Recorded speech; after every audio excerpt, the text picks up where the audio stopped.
It's great on all of us Monday. I think this needs to come up. Do I turn it, Jonathan? There we go. Yeah, you got it.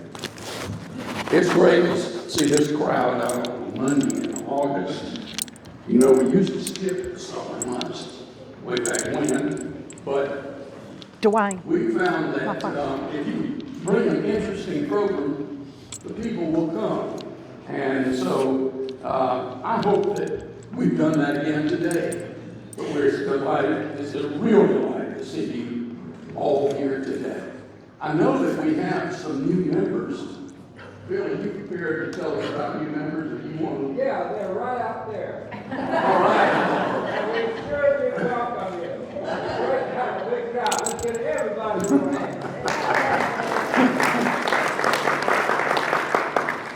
I do want to, as we do every month, recognize our corporate members that are with us today.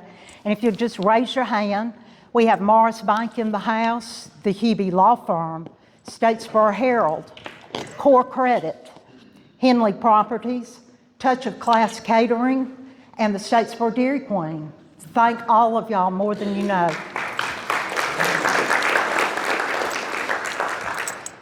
I hope that all of you are receiving, reading, and enjoying your copy of Rambling Through Bulloch.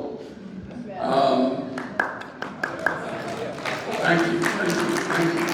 I didn't write a single word in this issue, but Virginia did. I don't know, has anybody made her big pie recipe? Virginia has. I know it's turned down at our house, meaning the corner is turned down on that page. So we're going to try to get pie at the McGlamery house. But we are delighted truly to have you all here today. And I will not ramble on anymore, and we'll get started. I do want to thank Virginia, though, for her work on the hideaway tidbits. I know in this issue of Rambling Through Bulloch, you'll find there are 66 tidbits listed. And some of you already know this, but I'll tell the rest of you. If you go to YouTube, you can watch the back issues. You can binge watch. Bless you. Binge watch hideaway tidbits. And can they also watch the past from our website? Tidbits are not on the website.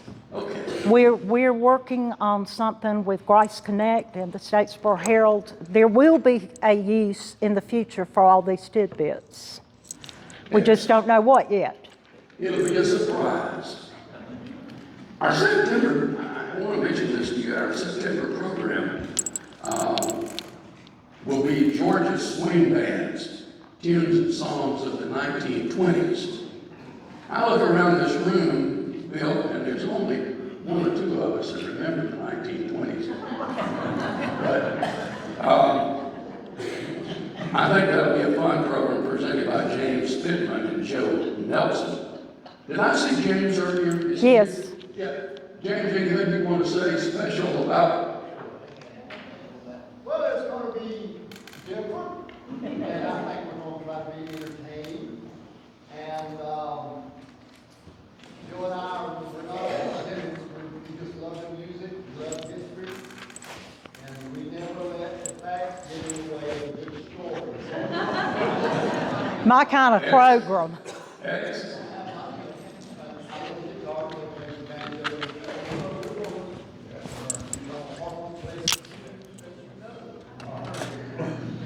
Well, we look forward to that program. There will not be any gin served at the program. It will be here in this place on Monday, September 26th. So mark your calendar. Today's program has been in discussion, Virginia and I, for more than a year. And I'm happy to join Virginia at the microphone as we talk about some of the early and current country clubs of Bulloch County. The work on this program is all the credit of Virginia Ann. She researched it, she wrote it, she put together the slides that you will see, and you are seeing now. I hope you will enjoy it. Virginia Ann, kick it off. Thank you. Thank you. Can everyone hear me? Sounds like I'm not on. Jonathan? Am I on now?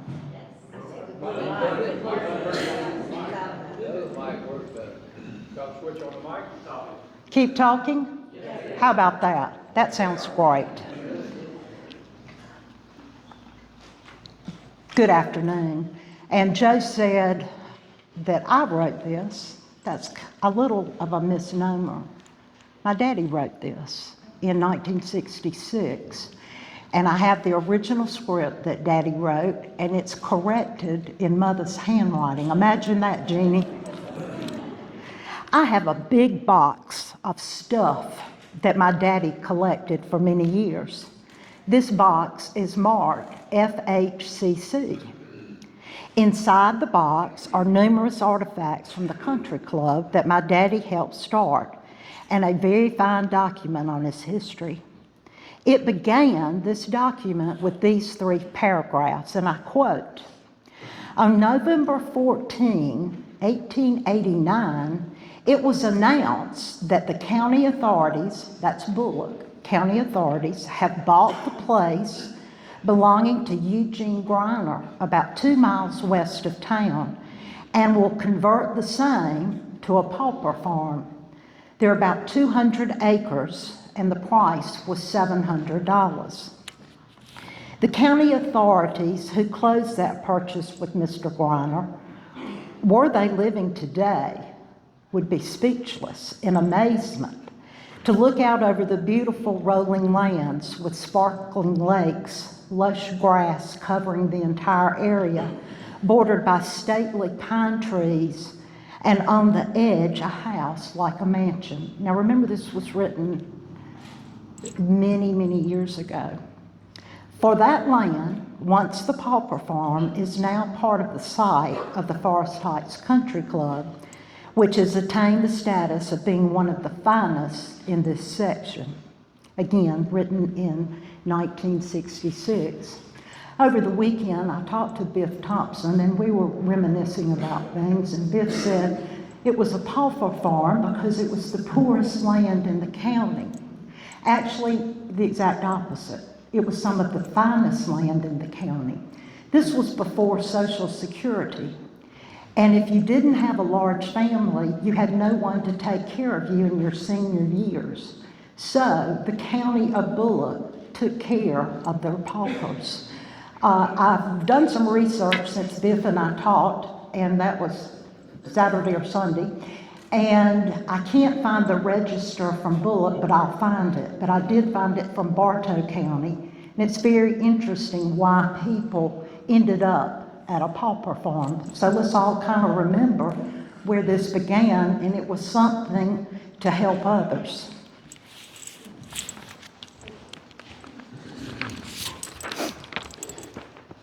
The first attempt came in 1925. This is the Lakeview Country Club. This is the first effort to have Bill. a country club in Bulloch County, and it came just before Christmas in 1925. A group of about 50 citizens of Statesboro purchased Lakeview, located about 3 miles north of Statesboro, on the road to which we now know as Lakeview Road, to be used as a club resort. The property at that time belonged to Charles K. Bland and was known as Robertsville. Some of you will be aware that 2 of our members of Bulloch County Historical Society are grandchildren of Mr. Bland. I refer to Charlton Mosley and to my wife Susan. They could both call Mr. Bland Grandpa. He operated the mill. It was a place for swimming and dancing and fishing and parties for about 2 years. It was a summertime venture and therefore economically didn't work for Mr. Bland. The 50 citizens who organized what was to become the Lakeview Country Club recognized the need for a permanent pleasure resort in Bulloch County. It consisted of about 100 acres or a little more, and the building already on the pond site. The purchase price was about $5,000.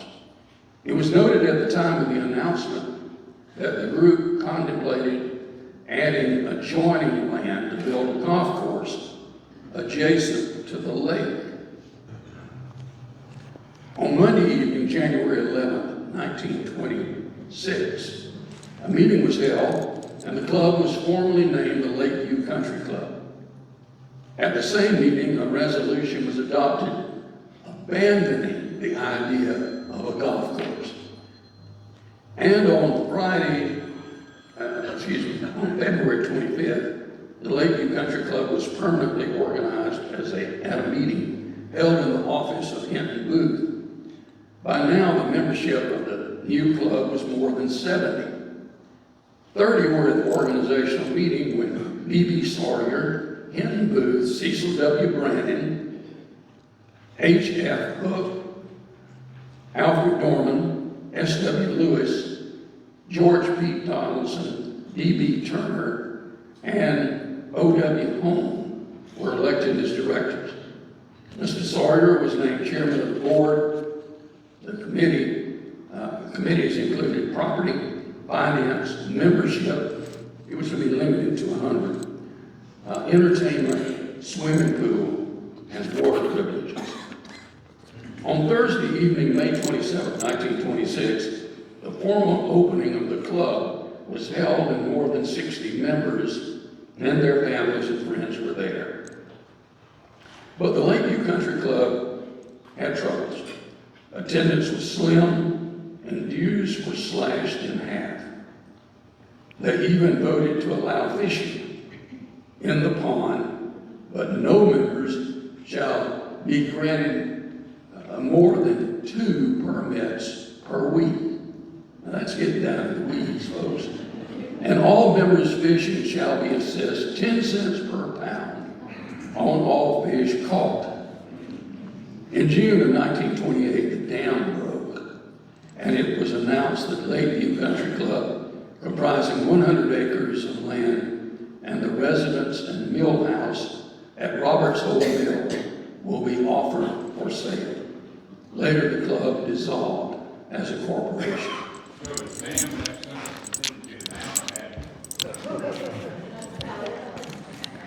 So, The slide, where it says the dam broke, Yeah. is that meant, the dam meant as a noun or an adjective? For today, let's use it as a noun. so the first attempt at a country club in Statesboro failed. It failed miserably. Many of you may be new to Statesboro and not know where this location is. It's out Lakeview Road, and on your left, if you're going towards Sylvania, there's a cemetery. It's the Rigdon Cemetery, which our Historical Society put up a marker there many years ago. Not many, 10. Okay, the next attempt at a golf course was at South Georgia Teachers College. It was about 1932. And Dr. Guy Wells was president of South Georgia Teachers College. And they put a short, the holes were close together, but there was a 9-hole golf course was built on the college campus. Statesboro golfers were given golfing privileges on the course, and for a few years it became popular. So back in 1932, we had a good town and gown relationship. However, on January the 11th of 1938, a contract was finalized to build Marvin Pittman Laboratory School, which then became Henderson Library, of which Dr. B. Mitchell was head of for years, who's with us today. When they started construction on the laboratory school on East Campus, the golf course became a thing of the past. So trial number 2 didn't work. The third try, I don't know how many of you have ever heard of this, and I guess I wouldn't have, except I was raised by my daddy, who was 45 when I came into this world, and that's why I love history. In early 1931, a group of men formed to organize Pine Crest Golf Club.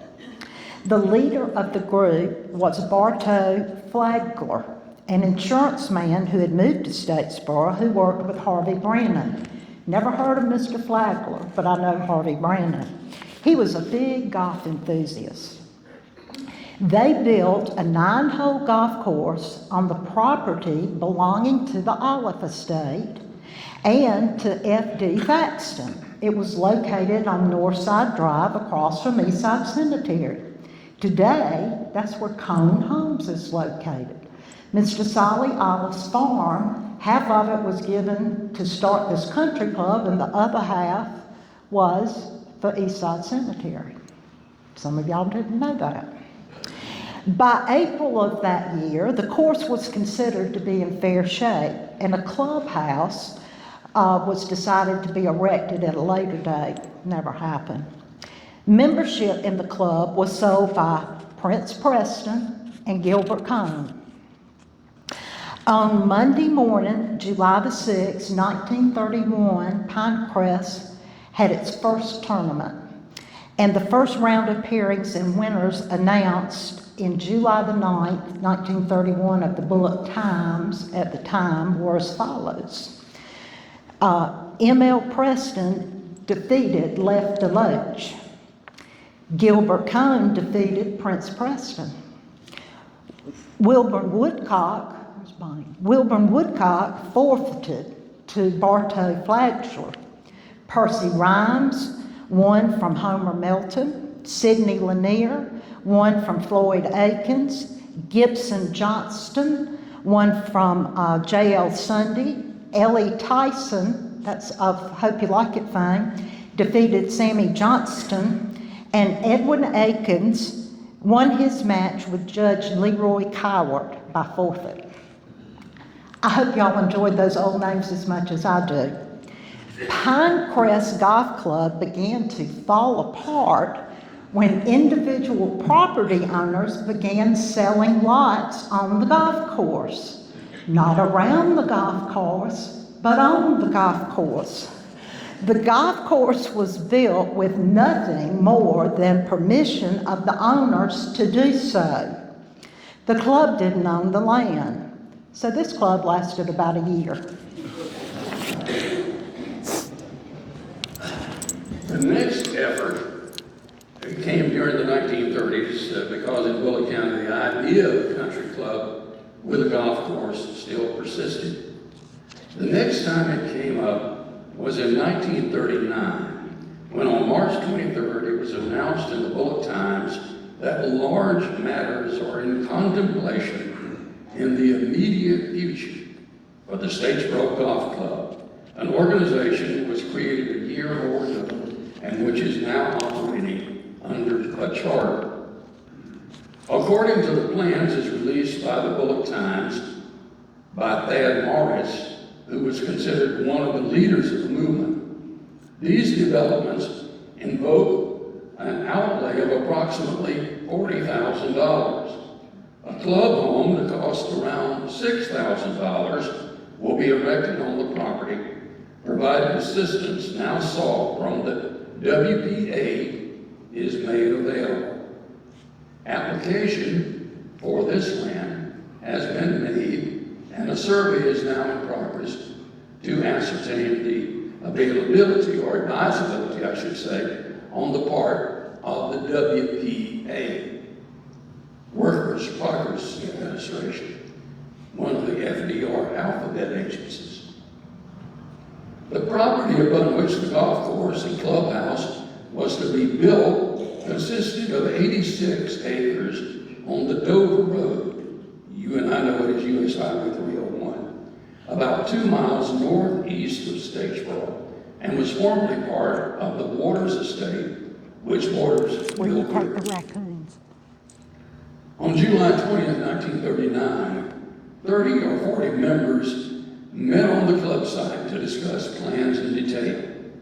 Kermit Carr had been elected president. He told the group that plans had been submitted to the WPA officials to give substantial assistance in the development of the property. Remember, the Workers' Progress Administration was created in 1935 and was in full force at putting unemployed people back to work. It was understood that if approved, the WPA would contribute 75% of the necessary funds. It was estimated that $60,000 was needed for the entire project.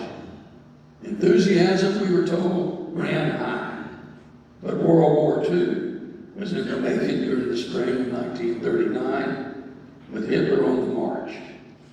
In March, the Nazis occupied Bohemia and Moravia. Germany and Italy announced a military and political alliance. Japanese troops invaded Manchuria in May of 1939. While in Statesboro and Bulloch County, the defense of our county and country became more important than the country club and golf course.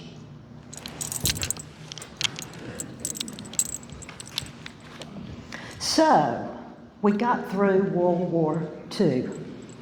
6 years later, in 1945, this terrible World War came to a close. Bulloch County veterans, of which my father was one, returned home, and their interest in peacetime affairs began to be aroused. We must think of this as the worst war of all time, and what these men had gone through.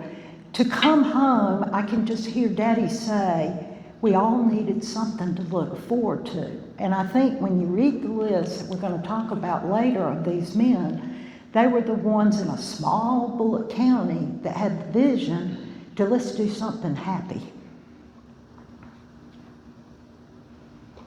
In April of 1946, in an issue of the Bulloch Herald, the editor, Liddell Coleman, asked the question, are you interested in a country club? Before the week was out, the question was answered, and a group of men put up an initial fee to become charter members. Well, Liddell and Brooks Coleman lived one door down from us on College Boulevard.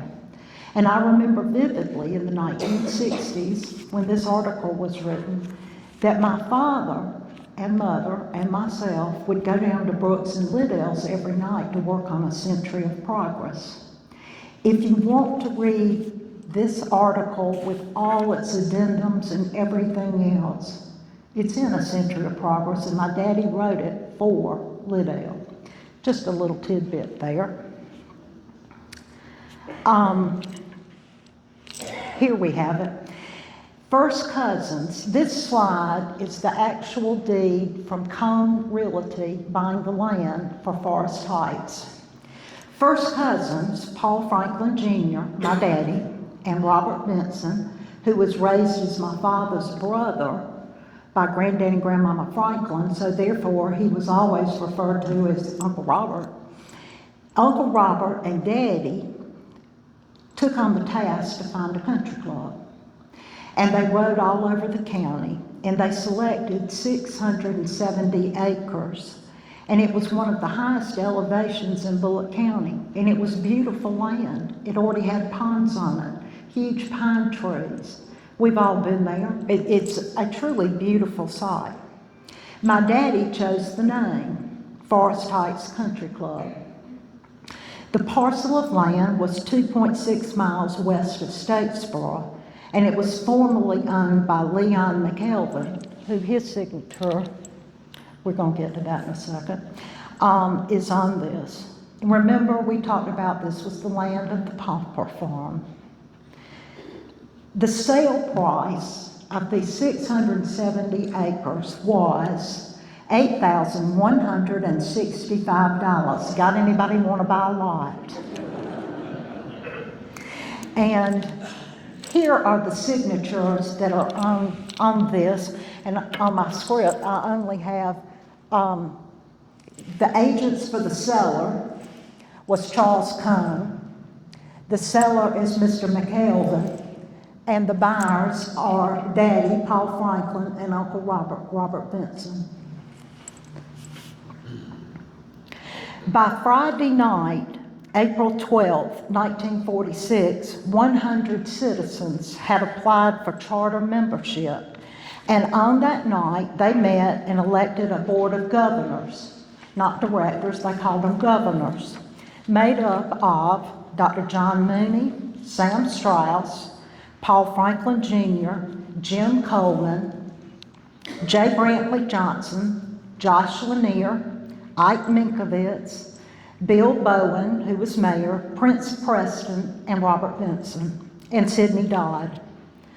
On the following night of the following week, the Board of Governors elected Bill Bowen, president, Paul Franklin Jr., vice president, and Sidney Dodd, secretary-treasurer. If you'll look at your handout, on the second and third page, I found this very interesting. To begin the club and to get the money to buy the land for the club, they needed 100 men. These are the 100 first members in the order that they paid. I'm going to talk in a little bit about how membership in the club became to be 200 charter members. But if you would, I don't think there's one of us that's on this list. If someone in your family is on this list, would you please raise your hand? Wonderful, wonderful. I knew that this would touch lots of folks. It's your turn, sweetie.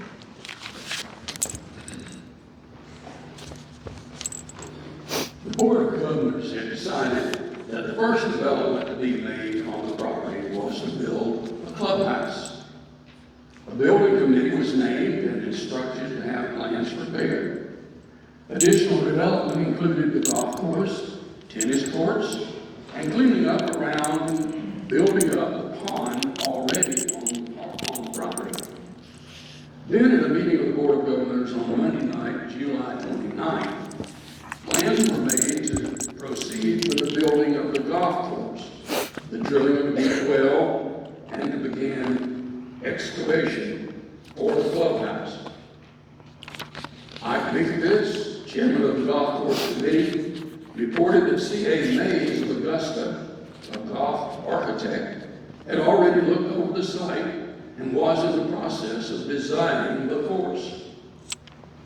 Preliminary drawings and proposed plans for the clubhouse were drawn by Walter H. Aldridge Jr., H.L. Red Roberts, who had been employed as the golf professional for the club, announced that the golf course was shaping up and would be ready to play in January of 1947. He came up from Savannah, where he had been the golf professional at the Savannah Municipal Golf Course. The engineers of the Stevens Southern Company of Jacksonville, Florida, said that the 6-inch deep well would be completed in the near future. It was one day during the week of January 6, 1947, that the first foursome teed off the first tee at Forest Heights Country Club Golf Course for the very first round of golf to be played in the just completed course. They played 18 holes. Of course, you know that there was a 9-hole course initially, but the tee boxes were arranged so that they played 18 that day. They played 18 holes. Others followed them, including 2 lady golfers. Their names are not recorded in the news story on January 16th. I don't understand that. If I had been publisher, it would have been. The credit for the immediate success of the golf course was given to items Sam Strauss, Paul Franklin Jr., G.C. Coleman Jr., and Red Roberts, the professional. The course was described as being 3,260 yards long, 9 holes with 18 tees, with the longest hole 490 yards and the shortest hole 140 yards. Par was established at 36, or 36 and 36, being 72.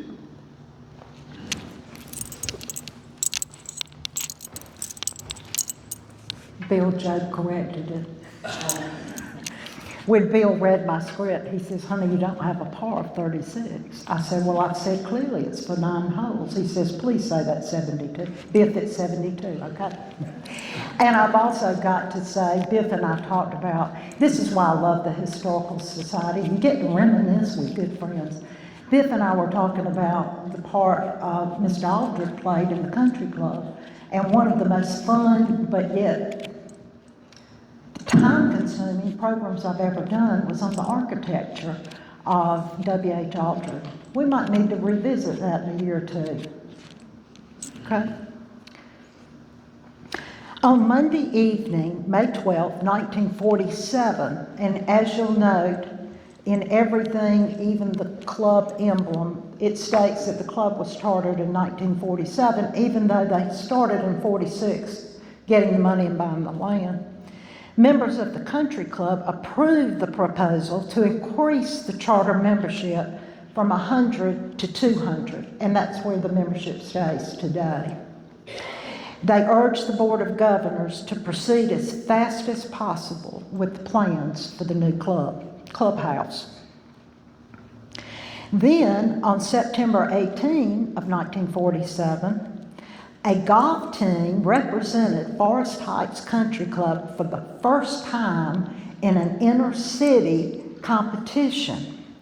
A team of golfers made up of Red Roberts, remember he was the pro, G.C. Coleman, Joe Robert Tillman, George Powell, Flynn Pruitt, Paul Akins, Buster Bowen, Sam Strauss, and Jimmy Redding defeated the golfers from Swainsboro. Woohoo! So on our very first outing from Statesboro, we beat those folks from Emanuel County. The first Forest Heights Country Club golf tournament was held in September of 1947. And I love this, being I'm Methodist. The Reverend Charles Jackson, pastor of the Statesboro First United Methodist Church, won by defeating Ike Minkovitz. Buster Bowen defeated James Bland, who was one of my dearest friends, in the first flight. G.C. Coleman defeated Joe Robert Tillman in the second flight. And Doug Lovett, one of my favorite boyfriends, defeated Jimmy Redding in the third flight. I just love these old names of friends of my parents, friends of mine too. This is very interesting. This is a postcard that was in Daddy's box. And there are lots of other things in Daddy's box. The first roster that's in a little leather book about this big. But this, on Friday, June 18, 1948, the formal opening of the Forest Heights Country Club new clubhouse was held. Here's the postcard invitation that was sent to all members. I've got to read it to you. It's amazing how language and linguistic changes just over our lifetime. It reads, Friday night, June 18, 7:30 to 12 p.m. You and all members of your family are invited to attend this gala affair. Dinner will be served at 7:30. Fun and entertainment until 12 p.m. Total cost of dinner and entertainment, $1.50 per person. Dress informal. Will you please return the attached address card by Wednesday, stating the number from your family who will attend this frolic and social affair of the decade.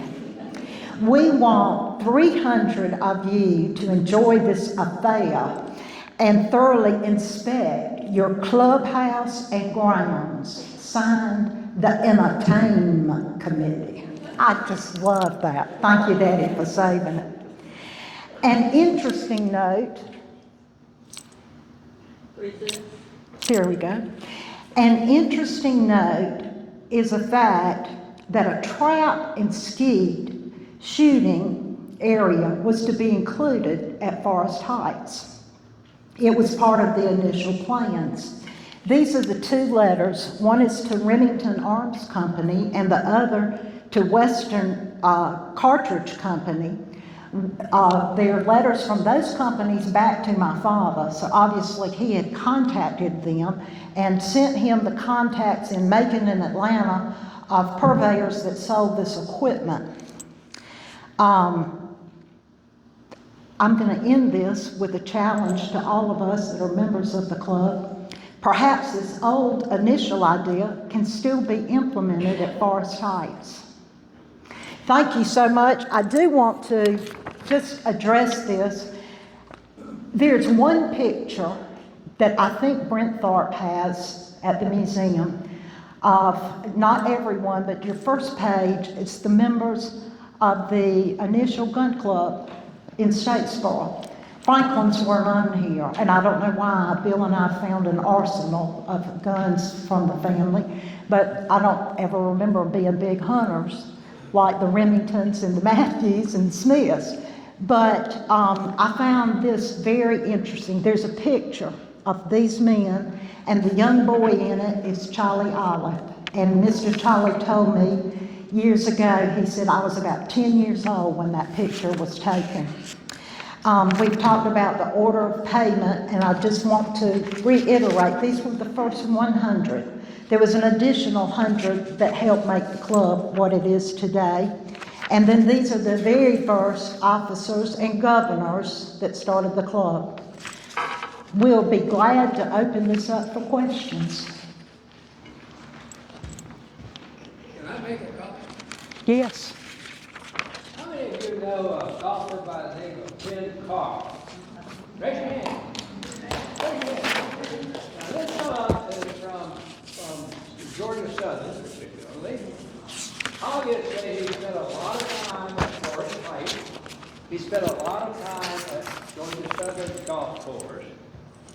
This last weekend, this fellow in the entire United States was the runner-up of the U.S. Amateur, which means that he gets a free ride to the U.S. Open at 23, and most probably will get an invitation from the Masters for next season.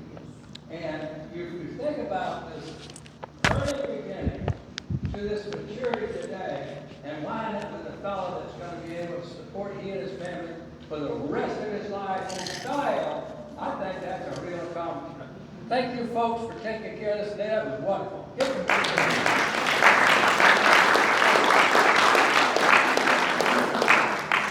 I say again how much I appreciate Virginia's work on putting this program together. One or two other remaining announcements. We will dedicate our River People mural. I hope all of you have seen that mural. It's on the side of the Black Box Theater on West Main Street, next door to Thayer Monument Company. But it's a wonderful mural. We will dedicate that on the first Friday in October 7th, at the Courthouse Now I Square. can speak to you. Thanks again to our visitors, to our special guests and new members. We thank you for being here today. We also invite you to come back on September